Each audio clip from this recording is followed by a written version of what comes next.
ഞാൻ വരുന്ന വഴി തന്റെ വീട്ടിൽ കയറി. എവിടെ നിന്ന് കിട്ടി 2 കാര്യസ്ഥന്മാര്? ആളില്ലെന്ന് പറഞ്ഞ് കഥ അടച്ചു.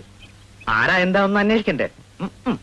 ഒന്ന് ഡ്രൈവറാണ്, പയ്യനെ അബു ഏർപ്പാട് ചെയ്തതാണ്. അബുവിനെ അറിയില്ലേ? തന്റെ വീട് പണിയുടെ കരാറുകാരൻ. കരാറുകാരനൊന്നുമല്ല, എലിമെന്ററി സ്കൂളിൽ നമ്മുടെ കൂടെ ഉണ്ടായിരുന്നു. നമ്മൾ 5-ലാവുമ്പോ 2-ൽ. ഓ, ചാവക്കാട്ടുകാരൻ മാപ്പിളയുടെ. അതെ. അയാൾ ദുബൈയിലല്ലേ? അടുത്ത് തന്നെ. കാശുകാരനാണോ? എല്ലാവരും ചെറിയ തോതിൽ കഴിയുന്നു. നാട്ടിലയക്കാൻ എന്തെങ്കിലും മിച്ചം കിട്ടും. വാ, വീട്ടിൽ കയറിയിട്ട് പോവാ. ഞാനവിടെ കയറി വല്യമ്മയെ കണ്ടു. വല്യമ്മ നാളെ ഉണ്ണാൻ ക്ഷണിച്ചിട്ടുണ്ട്.